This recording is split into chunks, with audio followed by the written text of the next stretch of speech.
A show that tackles the big issues affecting the BVI and the rest of the Caribbean. Searches for answers to today's big questions and gives viewers a unique perspective on developing stories. Follow the big story with me, Kathy Richards, only on GTV.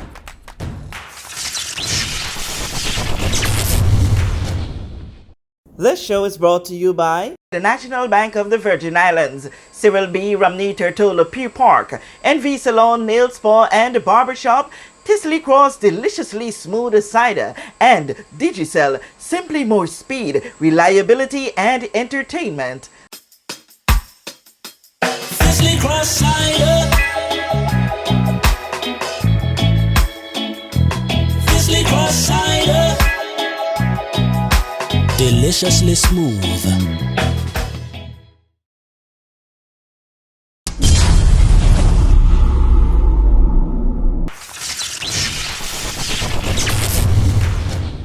This is The Big Story. I'm Kathy Richards. I want to thank you so much for joining us for this edition. I have with me as guest Ms. Shayna Smith Archer. Welcome, no stranger to The Big Story set, and I had to really pull you out of your calendar to sit with me for some time because I really love your ability to research and study documents and papers within a short time. And this was a short time. Thank you, Kathy, for the opportunity though for us to come and discuss this very important topic. All right.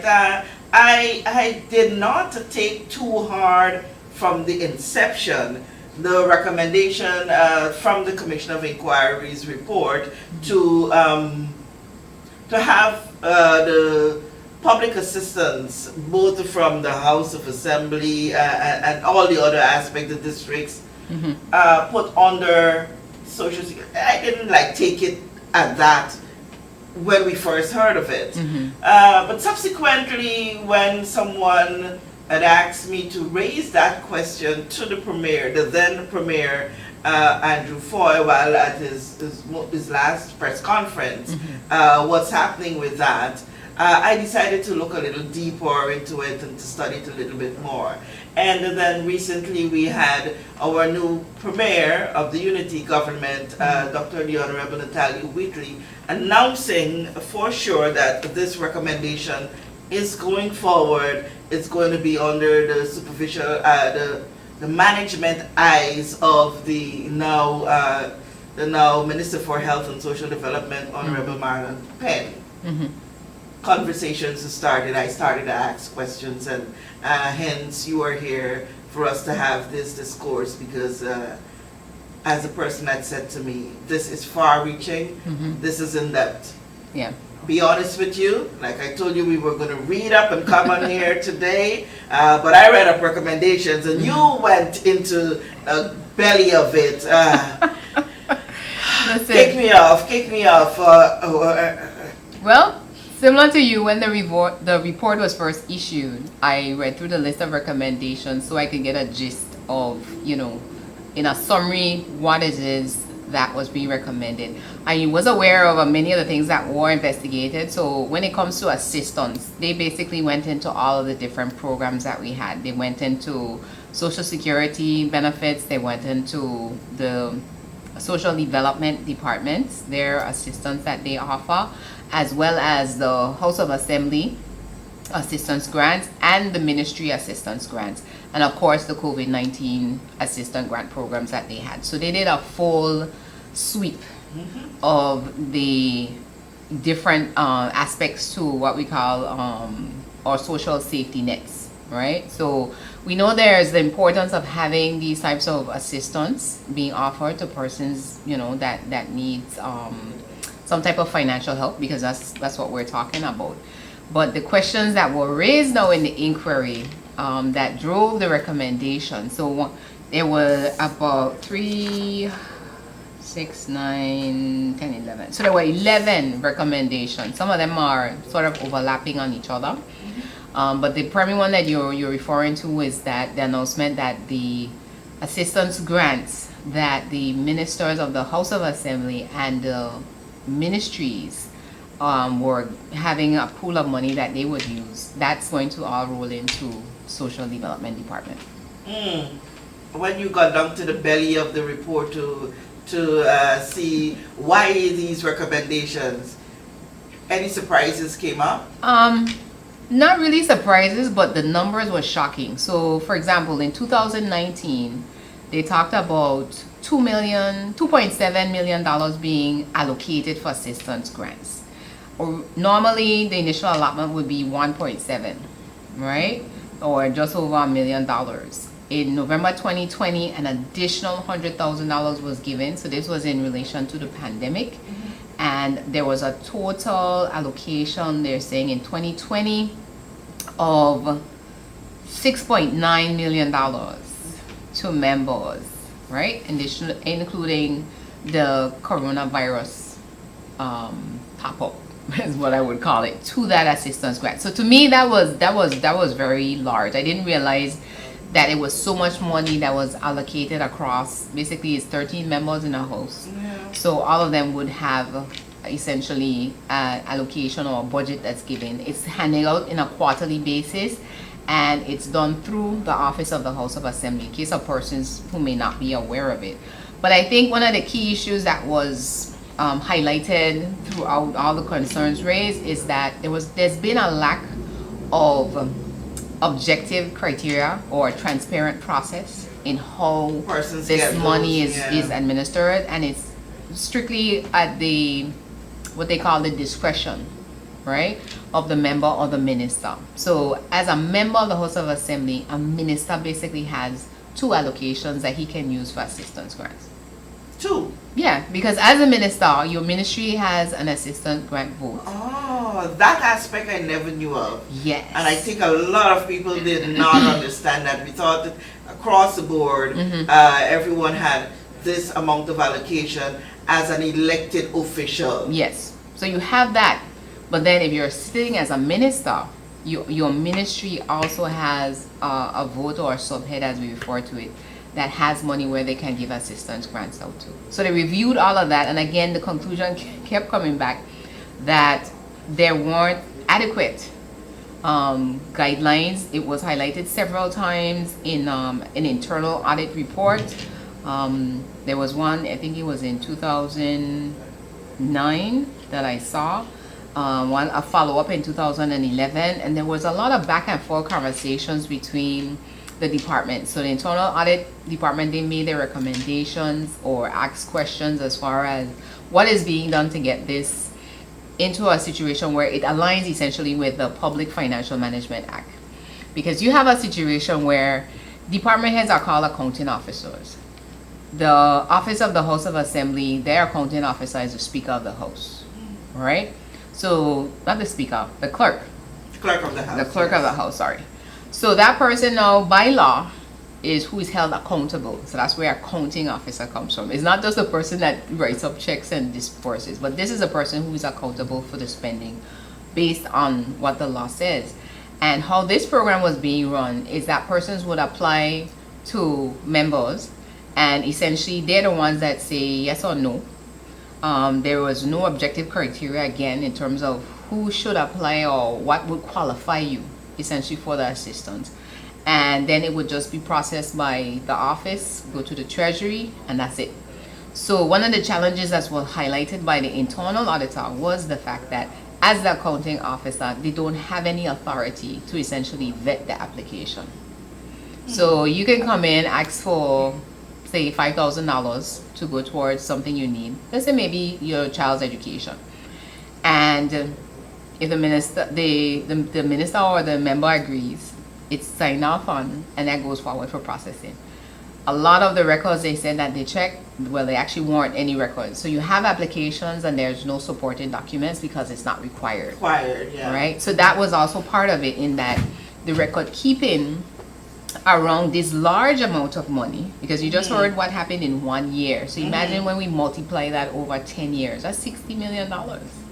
You know, if it is that much. I think another scary portion I saw in there too was the fact that there's no limit, Kathy. So I can give you as much as I want to give you. If the vote is overspent in the budget year, then the additional money is just asked for. The cabinet has approved it, and they just basically bump it up. So yeah, based on the expression on your face, you see where the concerns that were raised in these recommendations, that this needs to be overhauled. Thankfully, when it came to the scholarship, because they did assess the scholarship assistance grant, that was improved in past years, in recent times, in terms of, again, you need a policy and you need regulations to say this is what is supposed to happen with this money. So that has improved, and they are going to look at, how to continue to strengthen that. Because the important part in all of this is that this is taxpayers' dollars. Yeah. This isn't anybody's personal money. So if you can choose to do whatever you want with your personal money, but we need to be able to give account for every dollar of taxpayers' money, and that has not been happening over the past years, and that's where it's kind of like we need to make a clean sweep. So persons, again, would have come in and been able to ask for anything, and I've heard stories about persons asking actually for money to go on vacation. How true it is, I don't know. I know I have personally used it, and I know it works, in the way it should be intended. So it's never to say that you shouldn't have a system of assistance grants. What's going to be important is that, again, the Premier mentioned that the Minister of Health and Social Development will come forward with, what are going to be the new procedures, if any, for the program now that will have to be ramped up within the Social Development Department. You said something there, and I'm going to go at you so that we can get a better understanding for those out there. When someone would have heard you say you would have used it, Mm-hmm. An average person, Shayna, what Shayna want with public assistance, what she want grant for, Mm-hmm. she got this Mm-hmm. business, she did this, and she in this place, she earning, why would Shayna want? They left it for the poor people. Mm-hmm. And again, that's the thing where programs like these are for anybody in any instance. So in my case, basically, when my dad died, because he hadn't paid into Social Security, right, we weren't able to collect the funeral grant. So again, we have different grants for different things throughout the system, and we needed assistance with the funeral. For those of us who have experienced funerals over the last 3 to 5 years, we know that they can be very expensive, and it's a sudden cost where you basically could wipe out your savings. So that's a perfect instance of where even if it's $500, it will help, because then it's able to go towards defraying costs and doing different things. So that was my personal experience with it, in terms of having used it and understand how it works. But again, the totality of it leaves it open for abuse, because then I can go and ask essentially any minister or any member of the House, whether I live in their district or not, because that's not a requirement.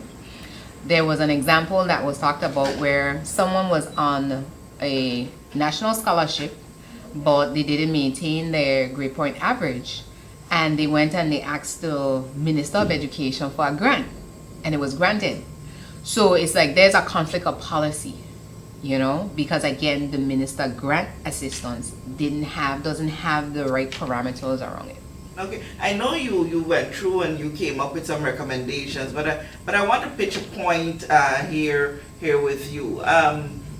As we see it, it seems as though the National Unity Government, I don't know, I don't want to take the liberty of saying that it's only because they're trying to please the United Kingdom and to push them away from imposing on our constitution, but it may appear to the average persons, and I've heard people say it, they're taking the recommendations wholesale and implementing, and not probably coming to the people, not sitting and working out other ideas in which we can think. One of the things that I would have heard someone said, and it caused me to think a lot, this is something that the territory is accustomed to.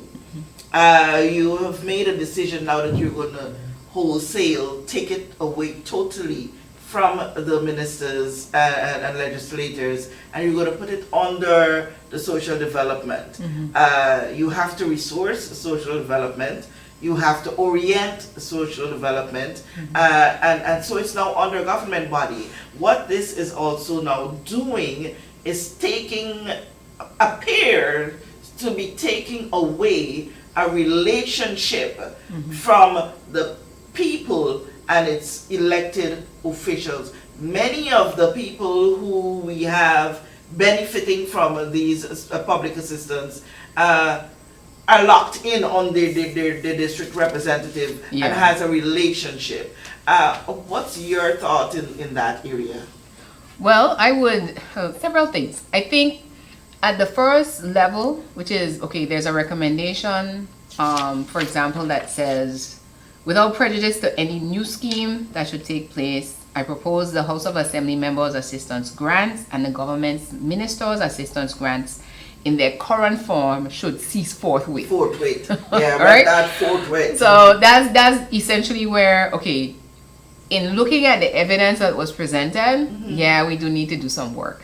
One of the things I was happy that they mentioned is that persons who are currently receiving assistance aren't going to be negatively impacted until you get the new program. So essentially what that recommendation B8 is saying, they're not going to issue anything new, right? So that stops. But the persons that are on there, we can't cut them off until an evaluation is done. First, you need a new system. And I think with the new system, it probably would be beneficial if, as part of the process of evaluation that the social development department does, that they have conversations with the district reps, right? To understand the situation that some persons may have been in and why they were receiving it in the first instance. Because again, everybody would have to be vetted, and then the decision made that, no, if this is going to be the criteria going forward, does this person meet the criteria, and do we continue this? And will we also have a grace period? Because that's one of the things we don't do well. Because even if the person now saying, well, they don't fit the criteria, then what? We can't just leave persons in need basically abandoned. So we need to look at what probably needs to be done if they needed to be handed off to another social service program or department to help this person get in a better position financially. But from the explanation that you give there now caused me to think. What this seems is if there is a fixed register of persons under each minister of government or legislator that benefits from it, what about those persons who would come up today with a need for some assistance?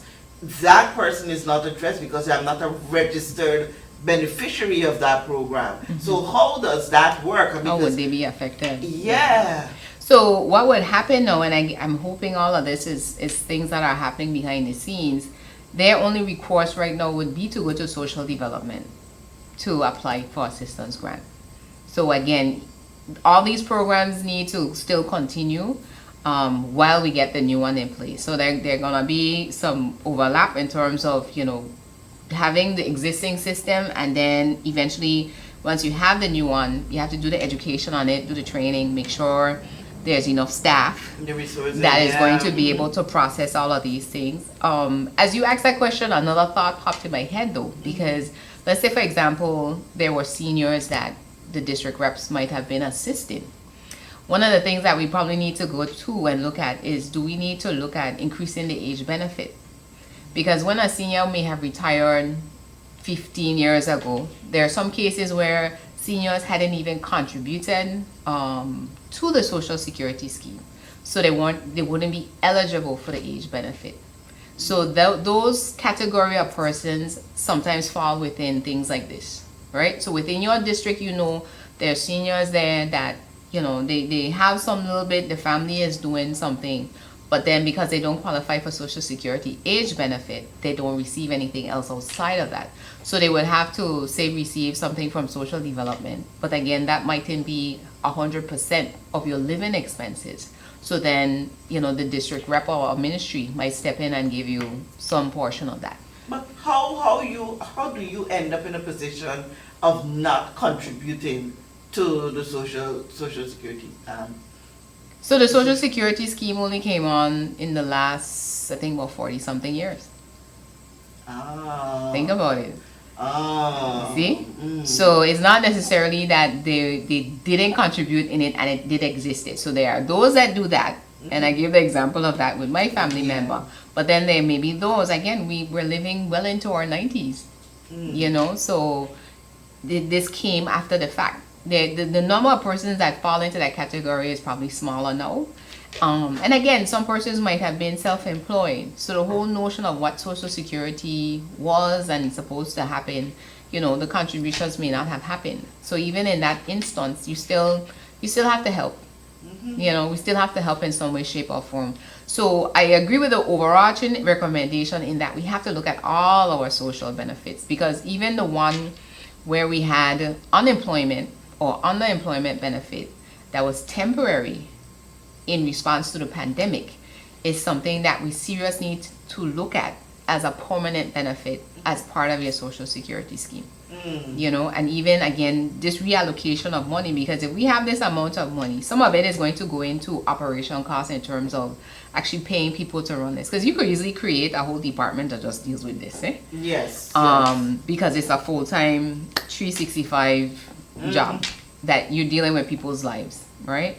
So that aspect of it is going to take some time to actually flesh out everything in terms of saying, well, do we have a category of persons that we want to not have here but being assisted by Social Security or some other agency?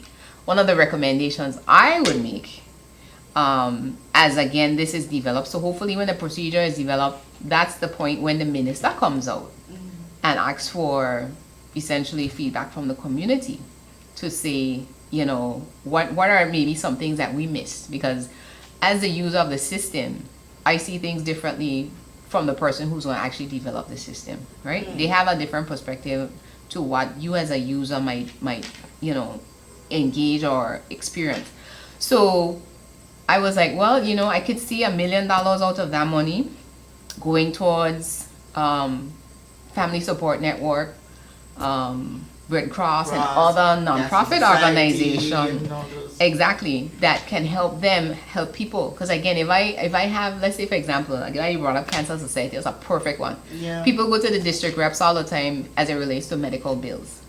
So if you empower essentially or NPOs to a position where they can actually help more people, because they're not just relying on community donations, but if they apply, because again, we won't just give it to them. We need to have a process. They apply for it, and at the end of every year, they submit the financials to show how this money was used, right? And again, take the burden off from just the public service dealing with these things to, you know, the community able to do what it has to do, right?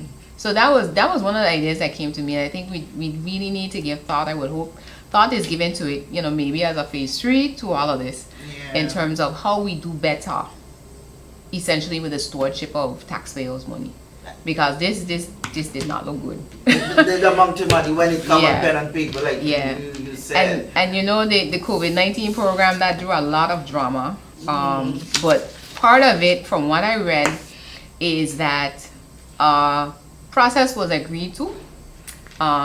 Ministry of Finance had made recommendations based on the economic task force that was put together, and somewhere along the line it changed, and the Premier made a unilateral decision, and that's where now a lot of the contention that we heard in the testimonies of the auditors and the Attorney General's the lawyer came about, where, you know, it's in response to emergency, so maybe we may have, you know, change things to better suit the situation as it evolved. But the question still was, you know, is it in line with good governance? Is it transparent? Because you can't have a situation where I think it was churches. So they had a list of the church organizations, and people who hadn't applied were granted money. Yes. You know? So again, those types of things is not prudent use of our funds. And I think I remember clearly, or then Premier had made several attempts to justify that, saying, you know, these are institutions that deal with certain aspects, and though they did not apply, we thought it was prudent to allocate. Well, good governance, like you said, I would not allow for scenarios. But I want to ask you this: do you really think that it should be totally out of the hands of legislators. Should there be some bit in terms of financial assistance left in the hands of legislators for its its people, but not only electorates live in your district? Yeah, and that was one of the questions that I actually wrote down. There definitely needs to be reform, but I do think there needs to be district allocations. So again, over the years, apparently this has evolved. Initially, there were district allocations that were used primarily for district offices and district projects, right? So members again would apply for that money through the process to go towards whatever initiative or to pay office expenses, right? So in instances where again somebody might have an emergency and they need financial assistance right away, you know, let's say that the social assistance through Ministry of Health takes 3 weeks to turn around. Yeah, the process. You know, yeah. There should be a process for the exemption to that case. Not that it's exemption to the rule, and again you just send forward something and write a check. But again, give clear criteria, have a fixed budget. Yes. Okay? Yes. That's another thing that's very important with all of this. It can't be infinite amount of money.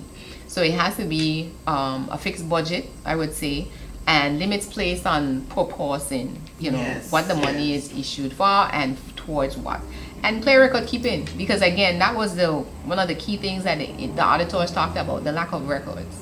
You know, and so you have applications but no supporting documents. So even if it's something as simple as an invoice, you know, or a receipt, these are things that we need to get into the habit of, because gifting money, this is almost as if it was gifting money, right? And again, money that's not your personal, and it's not your personal money, and that's one of the key things that we need, you know, current and future political leaders to understand. You are being placed in trust of the public purse, so as a result, every dollar again needs to be accounted for in some shape or form. And the big drama again was around hindrance, in terms of if you had the records, they weren't being readily given to the auditors for them to do their job. You know? How do you see the relationship, how this pull away, of course, from legislator, how do you see it affecting the relationship with the people and their elected officials?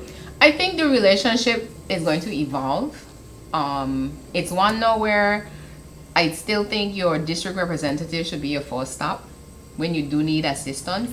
And once they are made knowledgeable of what all the options are, then they can help guide persons now through the process and essentially be their advocate. So, you know, like how in hospitals you have a patient advocate to make sure the patient's rights are looked out for. So your district rep really kicks into a representative role now, you know, and not necessarily just somebody who's taking care of it for you, but that they are aiding you through the processes of saying, you know, this is how you need to go about applying for it, and to follow them through the process, making sure, you know, if they hit roadblocks, that they get the assistance that they need. Because a lot of times I've heard people complain about even the current process now with social assistance and social development, that it's very challenging, and a lot of times they don't understand, you know, what it is they're asking for and even why. So having that third party there to help assist them, not put pressure on the public so much, but so say to them, you know, I need you to explain this to XYZ, or help me understand what they need so I can help them provide it, you know, and not that they're left on their own. Because a lot of times with any government procedures or processes, sometimes it seems very daunting, you know, but it's just sometimes a matter of more education that's necessary.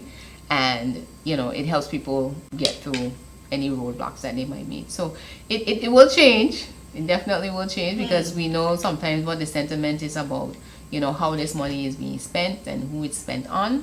But I think now it kind of gives more people access, really. You know, that is not just for the voters of a particular representative, but the entire community has access to whatever, again, is considered to be public money. Okay, and on as we come down to wrap this up, how does this work to the advantage and the disadvantage of the opposition?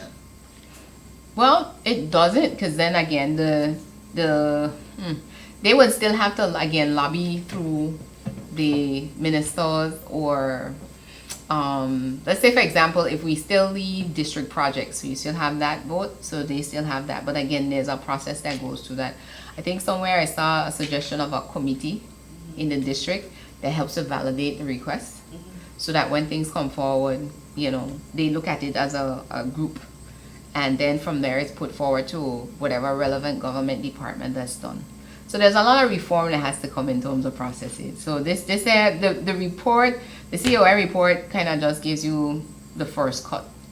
Now it is for the cabinet and the public service to actually propose the nuts and bolts of how this is actually going to work. Public service and John Public. Yes. Yes. Yeah, John Public needs to be involved. It's three triangles. So again, the consultation with the people this is going to impact is going to be very important. And everybody needs to be open-minded, because of course with change, Premier talked about it, it's going to be hard. It's going to be hard. And you know, emotions aside from how all of this came to be with the commission of inquiry and the recommendation about direct rule, as if to say, well, you know, y'all made a mess of it, so now we have to come in and clean up. I definitely, you know, don't support that approach, because it's something where, okay, we made our mess, then we need to be responsible for cleaning it up. Awesome. Because at the end of the day, you know, again, it's not something that we were unaware of, right? But for us as a society, Kathy, we have to change our way of doing things. It's called culture. So we're not talking about a historical culture. Yes. But our way of doing things where, again, you mentioned it earlier, we're custom of getting this assistance and not having to provide any documentation and do. So we don't want it to become something now that it's so difficult to use, nobody gets help. But that we make sure it's well regulated, because I think at the end of the day, that's what we want, a well regulated society, right? So that the rules apply to everybody. They're easy to use, so whether you're 20 something or 80 something, it's something that everybody can understand. Yeah. Right? And I think we will wrap up that conversation with remembering the scenario of somebody in a drug rehab or any rehab. You do not take them off completely of what substance they were using. Yes. Immediately and all at once at that rash. Yeah. So remember that. So this is a rehab for the people of the Virgin Islands. Yes. And so we must go through that person. Trip. Yeah. Trip. And again, that'd be part of the plan where you have stages, right? So we know, okay, in year 1, this is what we're working towards. Year 2, this is what we're working towards. Year 3, this is what we're working towards. And not try to rush it, because I think that's going to be a big part of people's anxiety, that this thing is going to be dropped on us. Just like, boom. And again, you can't figure it out. And as a result, you know, you feel stranded. And we want to reduce the anxiety as much as possible. You know, in terms of people, the departments, the ministers, whomever, making sure they're bringing regular updates and explaining as we go. Yeah, and people like you continuing to share your thoughts, researching, and then, you know, making your contributions. So let the conversation continue. Definitely. And you feel free to join in the conversation with your comments below, or by reaching out to persons who you know have some knowledge and can help break things to pieces, so we could all come up with a grand program that let's negotiate to put it together. I'm Kathy Richards. Want to thank you so much for joining us for this edition of The Big Story.